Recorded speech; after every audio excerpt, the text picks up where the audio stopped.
Manifestation நிறைய பேர் மேனிஃபெஸ்டேஷனுக்காக நிறைய விஷயங்கள் தேடிட்டுருக்குறாங்க இளைஞர்கள். நான் ஒரு விஷயத்தை நினச்சிட்ருக்கேன், அது நடக்கவே மாட்டேங்குது, அதை நடத்தணும்னா நான் என்ன செய்யணும், எனக்கு இப்போவே நடக்கணும், நான் முடிவெடுத்த உடனே நடக்கணும் அப்படிங்கிற மாதிரி அதற்கு ஏதாவது யூனிவர்ஸ்கிட்ட ஏதாவது கேட்க முடியுமா, நம்ம தெய்வத்துக்கிட்ட ஏதாவது கேட்க முடியுமா, கடவுள்கிட்ட ஏதாவது கேட்க முடியுமா, தியானத்தில் ஏதாவது பண்ண முடியுமா, புத்தகத்தில் ஏதாவது வழி இருக்குதா, ஏதாவது யூடியூப் சேனலில் ஏதாவது வீடியோ பார்த்து அதுக்கு தெளிவடைய முடியுமா அப்படின்னு சொல்லிட்டு மேனிஃபெஸ்டேஷனுக்கு நிறைய இன்ஸ்டாகிராம், யூடியூப், சோஷியல் மீடியாவில் நிறைய ஞானத்தை கொடுத்துட்ருக்குறாங்க. அது எந்த அளவுக்கு ஒர்க் ஆகுதுன்னு எனக்கு தெரியல. பட் எல்லா விஷயமும் எதை சார்ந்து இருக்குது அப்படின்னா, அந்த மேனிஃபெஸ்டேஷன் அப்படிங்கிறது, இந்த யூனிவர்ஸ் அப்படிங்கிறது தீவிரத்தன்மையை பொறுத்து இருக்கிறது. அந்த தீவிரத்தன்மையும் உங்களுக்கு தேவையா என்று யூனிவர்ஸ், அதாவது இறையாற்றல் அறிந்திருக்கிறது. இதை பைபிளில் பார்த்திங்கன்னா நியாயப்பிரமாணம்னு சொல்லுவாங்க. ஸோ பைபிள்லேயே நிறைய விஷயங்கள் நீங்கள் விசுவாசத்தோடு கேட்டிங்கன்னா கிடைக்கும்னு கூட இருக்குது. பைபிளில் நிறைய புராணங்கள் இருக்குது. நீங்கள் அதில் அந்த விசுவாசங்கிறது தான் அந்த தீவிரத்தன்மையை சொல்கிறாங்க. நீங்கள் விசுவாசத்தோடு கேட்டால் குணமாகும், விசுவாசத்தோடு கேட்டால் அந்த விஷயங்கள் நடக்கும்னு சொல்கிறாங்க இல்லைங்களா, ஹீலிங் ஆகிற எல்லா விஷயமும்.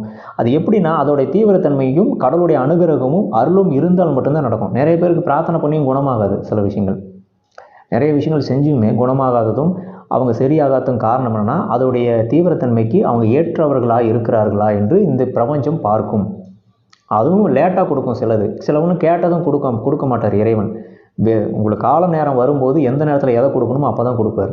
நீங்கள் உடனே வேணும்னு கேட்பீங்க, உடனே ஞானம் வேணும், உடனே எனக்கு அது வேணும், உடனே குரு வேணும், உடனே எனக்கு தியானத்தில் சித்தி அடையணும், உடனே நான் உயர்ந்த நிலைக்கு போயிடணும், உடனே பணக்காரன் ஆகணும், உடனே எனக்கு காசு வேணும், உடனே மனைவி வேணும், உடனே எனக்கு குழந்தை வேணும், உடனே அது வேணும், இது வேணும்னு உடனே வேணும்னு இறைவன்ட்டு கேட்குறீங்க. உடனே நடக்காது.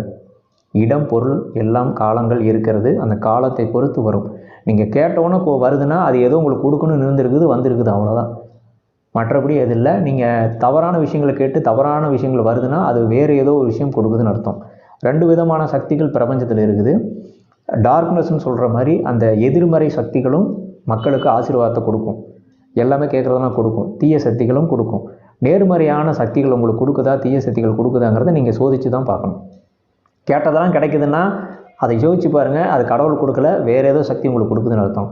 கேட்டதெல்லாம் உங்களுக்கு எது தேவையோ அது சரியான நேரத்தில் அது கொடுப்பார். அது உங்களுக்கு இறைவனுக்கு சித்தமானது தான் உங்கள் கைக்கு வரும். இறைவனுக்கு சித்தம் இல்லைன்னா நீங்கள் கேட்டவனு கொடுக்க மாட்டார். வெயிட் பண்ணி அது உங்கள் பக்குவம் அடைகிற வரைக்கும் வெயிட் பண்ணுவார். நீங்கள் பக்குவம் அடைஞ்சதுக்கப்புறம் தான் அதை கொடுப்பார். ஸோ அந்த பக்குவ நிலை அடையும் பொழுது அந்த தீவிரத்தன்மையை பொறுத்து உங்களுக்கு கைக்கு சேரும். இதுதான் முழுமையான மேனிஃபெஸ்டேஷன். இதுதான் ஒரு உருவாக்குதல். நினச்சதெல்லாம் நடக்குது அப்படின்னா, உங்கள் மைண்டில் நினச்சதெல்லாம் நடக்குதுன்னா அது இறைவனை அனுகிரகம் இருந்தால், அருள் இருந்தால் அது நடக்கும். அதுவும் எதிர்மறையாக நடக்குதாங்கிறத கவனிச்சுக்கோங்க. அது பின்விளைவுகளை ஏற்படுத்தும். நீங்கள் ஒரு கார் வேணும்னு கேட்குறீங்க, அது உங்களுக்கு இறைவன் கொடுக்கக்கூடாதுன்னு நினைக்கிறாரு. நீங்கள் வலுக்கட்டாயமாக எதையாவது பண்ணி கடனை வாங்கிடுறீங்க. இது இறைவன் கொடுக்கல அப்படின்னு நீங்கள் நினைக்கிறீங்களா, இல்லை இறைவன் கொடுத்தாருன்னு நினைக்கிறீங்களா? நீங்கள் தீவிரத்தன்மையை வேறு வழியில் முயற்சி செய்து இறைவன் கொடுப்பாருன்னு ஒரு நம்பிக்கையோடு நீங்கள் இருந்திருந்தீங்கன்னா வேறு ஏதோ சூழ்நிலை மூலியமாக கிடச்சிருக்கும். இல்லை எனக்கு உடனே வேணும்னு சொல்லிட்டு கடனை நீங்கள் வாங்கி போட்டு வச்சுக்கிட்டிங்கன்னா அது கடனில் தான் போய் முடியும். இது இறைவன்லாம் கொடுக்கல, நீங்கள் போய் வேணும்னே செஞ்சது.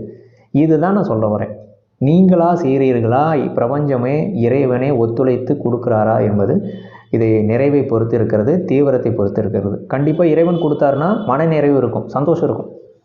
கடவுள் கொடுத்தாருன்னா அதில் ஒரு சந்தோஷம், மகிழ்ச்சி இருக்கும். நீங்களாக வாண்டடாக ப்ரெஷர் கொடுத்து வாங்கியிருக்கீங்க, ஏதாவது பண்ணியிருக்கீங்க, மேனிஃபெஸ்ட் பண்ணியிருக்கீங்கன்னா அதில் நிம்மதியாக இருக்காது, சந்தோஷம் இருக்காது.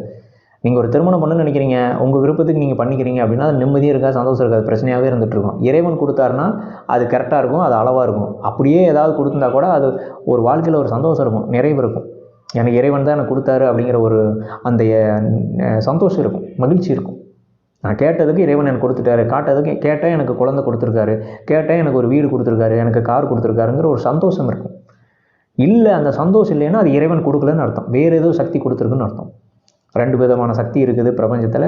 எதிர்மறை சக்திகள், தீய சக்திகள் இருக்குது, தெய்வீக சக்திகள் இருக்குது. அதில் எது உங்களுக்கு மேனிஃபெஸ்ட் பண்ணி கொடுத்துச்சுங்கிறத கொஞ்சம் கவனமாக பாருங்கள். இப்போ இருக்கிற இளைஞர்கள் நிறைய பேர் எனக்கு சும்மா உட்காந்து ஒரு இளைஞர்கள் எனக்கு அது வேணும் இது வேணும்னு கேட்குறாங்க. அது தவறான விஷயத்தையும் கேட்குறாங்க, அது கொடுத்துருது. உடனே அது இறைவன் கொடுத்தாருன்னு சொல்கிறது. அது இறைவன்லாம் கொடுத்துருக்க மாட்டார். உங்களை தவறாக வழி நடத்தக்கூடிய எந்த விஷயத்தையும் இறைவன் கொடுக்க மாட்டார். அப்படி இறைவன் கொடுத்துருக்காரு, ஒரு கடன் கேட்டேன் எனக்கு 10 லட்ச ரூபா கடன் கிடச்சிருச்சு அப்படின்னா அது கடனில் கொண்டு போய் தள்ளுதுன்னா அது இறைவன் கொடுத்துருக்கவே மாட்டார். நீங்கள் கடனாளி ஆகிறது இறைவன் விரும்ப மாட்டார். ஆனால் உங்களுக்கு கடன் கிடைச்சிருக்குன்னா அதை யோசிச்சு பாருங்கள். அது சில பேர் முன்னேற்றத்துக்கு கடன் கிடைக்கும். கண்டினியூவாகவே உங்களுக்கு கடன் கிடச்சிட்டே இருக்குன்னா அது இறைவன் கொடுத்தாருன்னு நினச்சிக்காதீங்க. உங்களுக்கு கொண்டு போய் கடனில் தள்ளி வரதுக்கு வேறு எவனோ வேலை பார்த்துருக்கான்னு அர்த்தம். ஸோ புரிஞ்சுக்கங்க, இறைவன் தீவினைகளுக்கு உங்களை கொண்டு போக மாட்டார், நல்வினைகளுக்கு கொண்டு போவார். உங்களை ரொம்பவும் மோசமான சூழ்நிலைக்கு எடுத்துகிட்டு போக மாட்டார். அதில் ஒரு மன திருப்தியும் சந்தோஷத்தையும் கொடுப்பார். ஸோ ஒரு சில கஷ்டங்கள் இருக்குன்னா இறைவன் சோதிக்கிறான்னு அர்த்தம். கேட்டவொன்னு எதுவும் கிடைக்கும்னு நினைக்காதீங்க. கால நேரம் பார்த்து கரெக்டாக வரும். இன்றைக்கி கேட்டிங்கன்னா 10 நாள் கழித்து வரலாம், 1 வருஷம் கழித்து வரலாம், 10 வருஷம் கழித்து கூட வரலாம். பொறுமையாக அதற்கு காத்திருப்பு தேவை. அதை நீங்கள் கேட்குற விஷயத்தை பொறுத்து ஆகும். சிஎம் ஆகணும்னு நினச்சா அதுக்கான நேரம் காலம் காத்திருக்கணும். அது மாதிரி எது வேணுமோ அதுக்கு தகுந்த காலங்கள் நீங்கள் காத்திருக்கணும். உடனே கிடைக்கிது அப்படின்னா கொஞ்சம் யோசித்து பாருங்கள். அது இறைவன் கொடுத்துருந்தாருன்னா சந்தோஷம். இறைவன் கொடுக்காமல் வேறு ஏதாவது கொடுத்துருந்தா நிம்மதி நிறைவு அதில் இருக்காது. ஸோ மேனிஃபெஸ்டேஷன் சொல்லி எதோ பண்ணிவிட்டு எதோ புத்தகத்தை படிச்சுட்டு எதோ பண்ணிகிட்டு இருக்கிறத விட அர்த்தமாக வாழ்க்கைக்கு தேவையா, இதெல்லாம் நமக்கு தேவையான்னு யோசித்து பண்ணுங்கள். சின்ன சின்ன விஷயங்களை பண்ணாமல் மெயினாக அந்த வாழ்க்கையை சாதிக்கிறதுக்கு, இந்த வாழ்க்கையை அர்த்தமாக மாற்றுறதுக்கு எதுக்காக வாழ்கிறீங்களோ அந்த வாழ்க்கை நோக்கத்துக்காக பயன்படுத்துங்க. அதுக்கு மேனிஃபெஸ்டேஷன் பண்ணுங்கள். அது உங்களுக்கு பயனுள்ளதாக இருக்கும். சரிங்களா? நீங்கள் யாருன்னு தெரிஞ்சுக்குங்க. தெரிஞ்சுக்கிட்டு அந்த மேனிஃபெஸ்டேஷன் பண்ணுங்கள். ஸோ இதுக்கு என்ன பண்ணலாம் அப்படின்னு கேட்டிங்கன்னா, நம்ம அகோரா ஃபவுண்டேஷன் இந்த மேனிஃபெஸ்டேஷனுக்கான முழு தெளிவையும் ஞானத்தையும் கொடுப்பதற்காக ஒரு ப்ரோக்ராம் நடத்துகிறோம். நிகழ்ச்சிக்கான நம்பர் வந்து உங்களுக்கு மேலே நம்மளோட பேனரில் இருக்கும். அந்த நம்பருக்கு கால் பண்ணி இந்த நிகழ்ச்சி என்ன, அதில் எப்படி கலந்துக்கிறது அப்படின்னு கேட்கும்பொழுது அதுக்கான முன்பதிவு செய்து நீங்கள் கலந்துக்கலாம். 2 டேஸ் ப்ரோக்ராம் நடத்துகிறோம். அந்த நிகழ்ச்சியில் வந்தீங்கன்னா நீங்கள் எதை மேனிஃபெஸ்டேஷன் முதல்ல பண்ணணும், உங்களுக்கு எது தேவை, உங்களுடைய விருப்பம் என்ன, அது நிறைவேறணும்னு ஆசையோடு இருக்கிறவங்க, எனக்கு இது கிடைக்கணும்னு நினைக்கிறவங்களுக்கு நிச்சயமாக அது கிடைக்கும். அது இறையர்களோடு நாங்கள் அந்த நிகழ்ச்சியில் வந்து நாங்கள் கொடுக்குறோம். அந்த நேரத்தில் நீங்கள் கேட்கும்போது இறைவன் இடத்துல போய் சேரும். அது நாங்கள் அந்த இறைவனோடு தொடர்பு கொண்டு அந்த ஒரு விஷயத்தை உங்களுக்கு கிடைக்கணும்னு சொல்லி எங்களுடைய முழு முயற்சியும் எடுத்து அந்த 2 நாள் வகுப்பில் உங்களுக்கான விஷயங்கள் செய்வோம். இது சீக்கிரமாக மேனிஃபெஸ்ட் ஆகும். ஸோ ஒரு குருவை சந்திக்கும் போது சீக்கிரமாக மேனிஃபெஸ்ட் ஆகும். நீங்களாக முயற்சி எடுக்கிறதோ, தெய்வங்களையோ கோவில்களுக்கோ தியானங்களோ பண்ணும்போது உங்களுக்கு தகுந்த மாதிரி அது கிடைக்கும். ஒரு குருவை சந்தித்து மேனிஃபெஸ்ட் ஆகிறதும் நீங்களே மேனிஃபெஸ்ட் பண்ணிக்கிறதும் வித்தியாசம் இருக்குது. ஸோ இது கொஞ்சம் சீக்கிரமாகுன்னு வச்சுங்களேன், வேறு ஒன்றும் இல்லை. அதுவும் அர்த்தமானதாக இருந்தால் நீங்கள் கட்டாயமாக அந்த நிகழ்ச்சியில் கலந்துக்குங்க. நிச்சயமாக கிடைக்கும். அது வீடு வேணும்னாலும் சரி, நல்ல ஒரு நிலைக்கு போகணுன்னாலும் சரி, நேர்மறையான விஷயங்கள், வேலை கிடைக்கணும், ஃபாரின் போகணும், திருமணமாகாமல் இருக்குது, எனக்கு குழந்தை பிறக்கணும், வேறு ஏதாவது ஒரு மேனிஃபெஸ்ட் பண்ணணும், எனக்கு இது வேணும் அப்படின்னு நினச்சிட்டு இருக்கிறவங்களுக்கு அகோரா ஃபவுண்டேஷன் நடத்துகிற அந்த நிகழ்ச்சியில் நிச்சயமாக அது உங்களுக்கு கிடைக்கும். இதை நாங்கள் எதுக்காக சொல்கிறோன்னா, நிறைய பேர் இதை அனுபவிச்சிருக்கிறாங்க. அவங்க பிரார்த்தனை மூலிமா, அவங்க நிகழ்ச்சியில் கலந்துக்கிறது மூலிமா அவங்களுக்கு கிடைக்க வாய்ப்பு இருக்குதுங்கிறத நாங்கள் சொல்லிக்கிறோம். இது இருக்கிறதுனால சொல்கிறோம். ஸோ இதுதாங்க இதுக்குள்ளே இருக்கிற விஷயம். மேனிஃபெஸ்டேஷனுங்கிறது உங்களுடைய இலக்கை நோக்கி செலுத்துங்கள். அனாவசியமான விஷயங்களுக்கு இல்லாமல், சிறு சிறு காரியங்களுக்கு இல்லாமல் மேனிஃபெஸ்ட் செய்யுங்க. தீவிரத்தை பொறுத்து அது உங்களை நோக்கி சீக்கிரமாக வந்து சேரும். அது நேர்மறையானதாக இருக்கும், நிறைவை கொடுக்கும், சந்தோஷத்தை கொடுக்கும் இறைவன் கொடுத்தால். ஸோ இறைவனுடைய அனுகிரகம், அருள் இருந்தால் மட்டும்தான் மேனிஃபெஸ்டேஷன் நடக்கும். அருளும் வேண்டும், இலக்கும் வேண்டும், அதற்கான செயலும் வேண்டும். இதெல்லாம் இணைந்து கிடைப்பது தான் முழுமையான ஒரு மேனிஃபெஸ்டேஷன் உங்களுக்கு கிடைக்கிற விஷயங்கள். படைத்தல் அப்படிங்கிறது அந்த முழுமையான நிலையிலிருந்து படைக்கப்படுறதானே தவிர ஏதோ ஒரு நிலையில் படைக்கப்படுறது வந்து அது நம்ம அவசியமற்றது அப்படிங்கிறத நம்ம புரிஞ்சுக்கணும். நன்றி. நல்லது.